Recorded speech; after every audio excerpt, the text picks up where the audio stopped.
Eh bien, avec lui ce matin, on parle de Bissap. il a un rajout sur ça. Vas-y, Naoum. Oh non, je voulais juste dire qu'on peut expliquer scientifiquement ce que notre ami vient de dire. Je vais faire rapide. En 30 secondes. Oui, rapidement. Il y a un chercheur japonais qui est mort il y a 11 ans à peu près, qui a fait la découverte que les mots avaient un impact sur nous. On est composé à 70-90% d'eau. Il a pris de l'eau, il a congelé, il a sorti l'eau du congélateur, il lui a fait écouter des musiques ou des mots de gratitude, d'amour, de gentillesse et de pardon. Il a cassé la glace, il a regardé au microscope, ça ressemblait à de très beaux flocons de neige.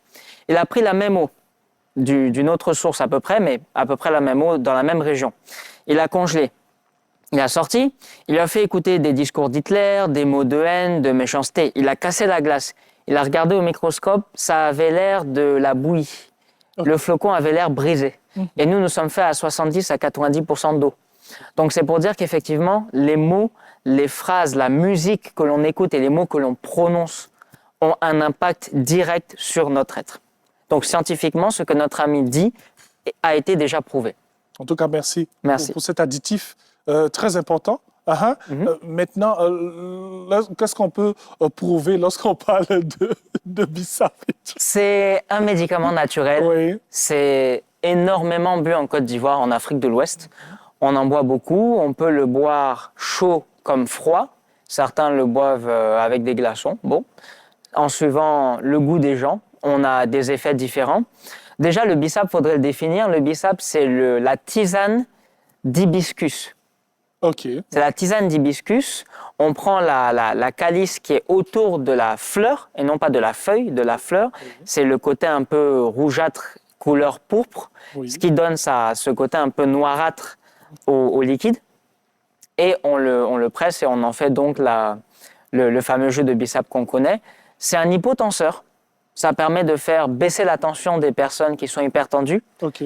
Pour les femmes qui aiment avoir de beaux cheveux, une belle peau, le fait d'en consommer régulièrement permet un meilleur éclat de la peau et meilleur éclat des cheveux. Ça renforce les ongles. C'est riche en antioxydants, donc ça renforce le système immunitaire. Petit aparté, j'ai appris quelque chose ce matin en réécoutant quelques vidéos YouTube dessus, puisqu'on se renseigne partout. Ça contient de la vitamine C. Et la vitamine C permet d'éviter notamment le scorbut, qui est une maladie, la maladie des marins, qui manque de vitamine C, déchaussement des dents. Ok. Qui dit vitamine C dit renforcement, encore une fois, du système immunitaire. Donc ça protège énormément pour les personnes qui n'aiment pas les agrumes, particulièrement citron, orange, clémentine, qui ont une forte teneur en vitamine C. Ces personnes-là peuvent consommer du Bissap. Et puis, le Bissap aussi permet on a des zones dans le corps qu'on appelle des zones hématopoïétiques. Ça veut dire qu'elles produisent du sang. Fémur, sternum et crête-iliaque. Ce sont des zones qui produisent du sang. Eh bien, le Bissap permet à ces zones-là d'accélérer légèrement la production de sang pour une personne qui est en train de se vider de son sang. Okay. Donc si quelqu'un se vide de son sang, le fait dans les heures à suivre de lui donner un verre ou deux, on ne dépasse jamais 3 verres, sinon on peut se faire du mal. Si cette personne consomme 2-3 verres de Bissap, eh bien ça lui permet aux moelles osseuses de reproduire suffisamment de sang pour ne pas avoir une perte trop drastique et donc de tomber dans le coma.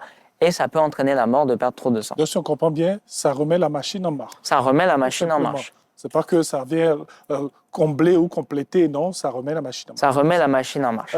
Alors, tout à l'heure, quand on échangeait, on a dit qu'on peut consommer du Bissap avec du sucre, sans sucre, avec du miel surtout. On revient sur cette particularité-là de consommation avec du miel. Alors, le sucre blanc, comme le sel blanc, les farines blanches, en général, ça a tendance à créer la démence. Parce que ça attaque le système neuronal. Quand c'est sans modération.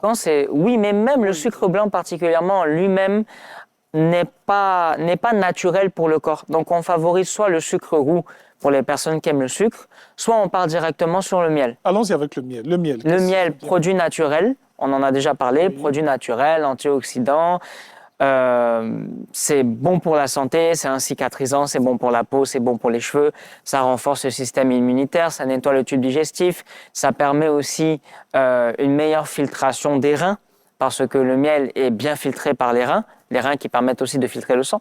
Donc ça débarrasse le corps de ses déchets.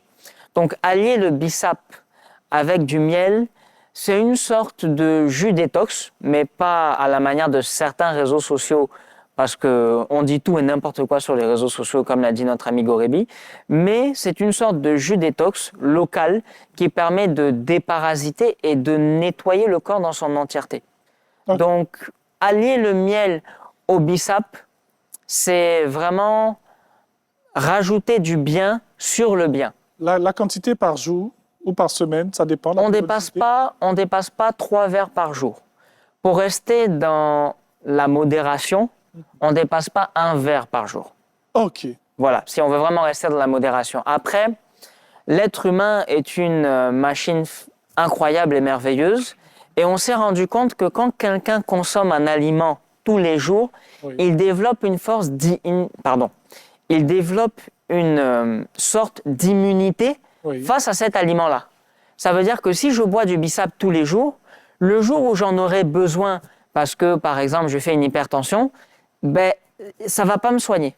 Okay. Parce que le corps aura développé une résistance face au bissap. Donc, on peut en consommer à titre récréatif de temps en temps, mais ce genre de plaisir-là, même comme le miel, on évite tous les jours. On préfère rester sur les bons aliments, la bonne alimentation pour avoir une bonne hygiène de vie, le sport, le sommeil, parce que le jour où j'en aurai besoin, si je l'utilise tout le temps, le corps développe une résistance et je ne pourrai pas bénéficier de tous ses bienfaits. OK. Quand vous parlez de verre, un verre normal, parce que chez nous à la maison, souvent on a des copes, on a des trucs. Un verre, non? Je dirais 33 centilitres. Ah, OK. Une canette de soda à peu près. Oui, ah, OK. Merci pour la précision. Je vous en prie. Parce qu'on a des verres là, de couleur verte, de couleur jaune là. Un verre, pas plus, tout simplement. Alors, généralement, on aime le prendre tiède. Faut-il le prendre tiède ou froid complètement? Ça dépend de la joie. Frais, si on le met au réfrigérateur. Oui. Ça dépend de la joie de la personne qui la consomme et ça dépend aussi de la recherche des bienfaits. Okay. Si la personne cherche le renforcement du système immunitaire, les l'énergie, on le boit frais ou tiède. Oui. Si la personne cherche la détente, le nettoyage intestinal de l'estomac, du foie, des reins, il se boit chaud. Tout dépend de ce que vous visez. Tout simplement. Tout simplement. En tout cas, merci beaucoup, Naoum. Merci à vous. On fait un petit récap de tout ce qu'on a dit sur le bissap. Et puis, j'ai retrouvé le nom scientifique que je cherchais, Hibiscus sadarifa. J'évite de donner les noms scientifiques parce qu'en général, on ne s'en souvient pas. Est-ce que vous vous souvenez du nom scientifique que vous avez donné la semaine dernière sur le nyamaku, le gingembre? Je vais chercher. Zingiber officinal. Ah oui, c'est vrai. On s'en souvient pas. Zingiber, on a eu du mal à prononcer. Mais vous pensez que les téléspectateurs vont dire c'était quoi le Zingiber officinal déjà? Le nyamaku? Ah non, il faut dire Zingiber officinal. Non, je pense que j'ai vraiment gavé mes téléspectateurs de nyamaku. Mais ils vous aiment tellement qu'ils ne se sont pas sentis gavés, je vous garantis. Ah, OK. Un récap pour terminer. Le bissap, bon pour la santé. À ne pas exagérer, on ne dépasse pas 1 à 3 verres par jour. Il peut se boire froid pour l'énergie et les vitamines et les minéraux, chaud pour se nettoyer intérieurement et bien sûr déconseillé pour la femme enceinte et pour la femme qui allaite et pour les enfants de moins de 6 ans. Merci beaucoup. Merci, monsieur. Cher Naoum, plaisir de vous avoir eu encore aujourd'hui pour parler des bienfaits du bissap. Voilà, vous connaissez le bissap, vous aimez bien.